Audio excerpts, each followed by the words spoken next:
नमस्कार दोस्तों, सावन के महीने में शिव भक्तों के लिए सावन का महीना बहुत अहम होता है और इस पूरे माह में भगवान शिव की आराधना की जाती है। भोलेनाथ का आशीर्वाद पाने के लिए शिव भक्त इस माह में कावड़ यात्रा पर जाते हैं और कावड़ के जरिए हरिद्वार से पद यात्रा करते हुए गंगा जल लेकर आते हैं। इसके बाद सावन माह की शिवरात्रि के दिन पवित्र गंगा जल से शिवलिंग का अभिषेक किया जाता है। इसलिए सावन की शिवरात्रि का विशेष महत्व माना गया है। हिंदू पंचांग के अनुसार प्रत्येक माह के कृष्ण पक्ष की चतुर्दशी तिथि के दिन मासिक शिवरात्रि का व्रत रखा जाता है। ऐसे में सावन की शिवरात्रि भी चतुर्दशी तिथि के दिन ही मनाई जाएगी, जो कि 15 जुलाई को रात 8:32 पर शुरू होगी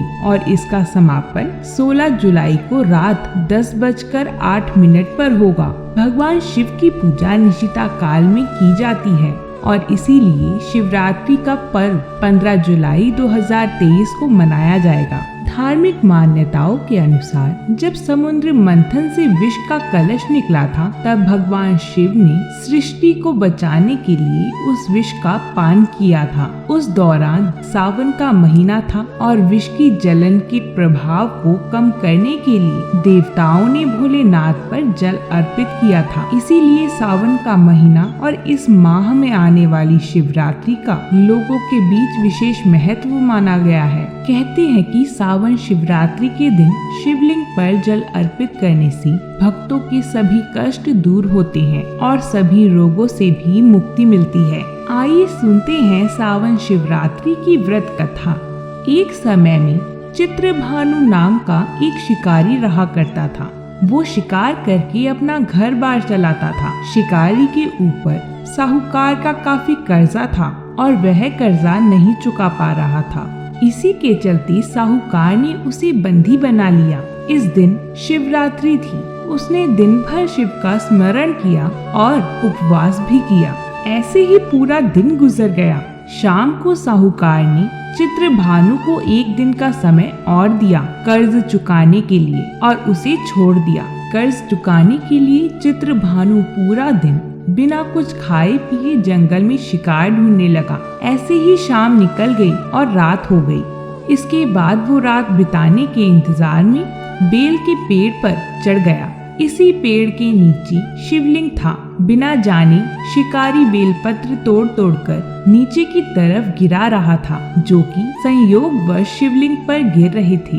इससे उसका व्रत पूरा हो गया। इसके बाद चित्रभानु को तालाब के किनारे एक गर्भिणी हिरनी दिखाई दी, जो पानी पीने के लिए आई थी। उसका शिकार करने के लिए उसने धनुष बाण निकाला। उस हिरनी ने चित्रभानु को देख लिया। इस पर उसने शिकारी से कहा कि उसके प्रसव का समय है, तुम 2 जीव की हत्या करोगे, यह ठीक नहीं है। हिरनी ने शिकारी से वादा किया कि जब उसका बच्चा इस दुनिया में आ जाएगा तब वो खुद उसके पास आ जाएगी, तब वह उसका शिकार कर सकता है, लेकिन अभी उसे जाने दे। शिकारी ने उसकी बात मान ली और जाने दिया। इसके बाद प्रत्यंचा चढ़ाने तथा ढीली करते समय शिवलिंग पर कुछ एक बेलपत्र गिर गए। ऐसे में चित्रभानु से अनजाने में ही शिवलिंग की प्रथम पहर की पूजा भी हो गई।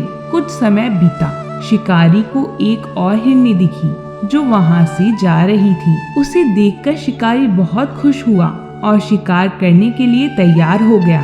हिरनी ने उसे निवेदन किया कि वो कुछ ही देर पहले ऋतु में निवृत्त हुई है। मैं अपनी प्रिय को ढूंढ रही हूँ। मैं एक कामातुर वीरिणी हूँ। जैसे ही मुझे मेरा पति मिल जाएगा, वैसे ही मैं तुम्हारे पास आ जाऊंगी। यह सुनकर शिकारी ने उसे जाने दिया, लेकिन वो बेहद चिंतित था। रात का आखिरी पहर बीतने ही वाला था। इस बार भी चित्रभानु से बेलपत्र टूटकर शिवलिंग पर गिर गए। इससे दूसरे पहर की पूजा भी हो गई। इसके बाद उसे एक और हिरनी दिखाई दी। वो भी वहीं से जा रही थी। उसने उस हिरनी के शिकार का भी निर्णय लिया। हिरनी ने उससे निवेदन किया कि मेरे बच्चे मेरे साथ हैं, मैं इन बच्चों को इनके पिता के पास छोड़ आती हूँ। इस समय मुझे जाने दो। शिकारी ने कहा कि वो इससे पहले भी 2 हिरनियों को छोड़ चुका है। वह इस बार इस हिरनी को नहीं छोड़ेगा। इस बार हिरनी ने कहा कि वो उसका विश्वास करे। मैं लौटने की प्रतिज्ञा लेती हूँ। इन सब में शिकारी की शिवरात्रि की पूजा हो चुकी थी और सुबह भी हो गई थी। उपवास की पूजा भी हो गई थी। अब शिकारी को एक हिरण दिखा। उसने निश्चय किया कि वो उसका शिकार जरूर करेगा। चित्रभानु ने प्रत्यंचा चढ़ा ली। इस पर हिरण ने कहा कि अगर उससे पहले आई 3 हिरनियों और उनके बच्चों का शिकार उसने किया हो तो उसका भी शिकार कर ले, जिससे उसे उनके वियोग में दुखी ना होना पड़े। लेकिन अगर उन्हें जीवन दान दिया है तो उसे भी छोड़ दे। जब वो उन सभी से मिल लेगा तो वह आ जाएगा। यह सुनकर शिकारी ने उस हिरण को रात भर का घटनाक्रम सुनाया। तब हिरण ने कहा कि वो तीनों हिरनियां उसी की पत्नी हैं। हिरण ने शिकारी से कहा कि जिस तरह तीनों हिरनियां प्रतिज्ञाबद्ध होकर यहाँ से गई हैं, अगर उसकी मृत्यु हो जाती है तो वो धर्म का पालन ना कर पाएंगी। हिरण ने कहा कि जिस तरह उसने विश्वास कर हिरनियों को जाने दिया, उसी तरह उसे भी जाने दे। वह जल्दी ही पूरे परिवार के साथ शिकारी के सामने हाजिर हो जाएगा। चित्रभानु ने उस पर विश्वास किया और जाने दिया। उसका मन निर्मल हो चुका था क्योंकि वो शिवरात्रि का व्रत पूरा कर चुका था। उसके अंदर भक्ति की भावना आ चुकी थी। कुछ ही समय बाद वो हिरण अपने परिवार के साथ शिकारी के सामने हाजिर हो गया।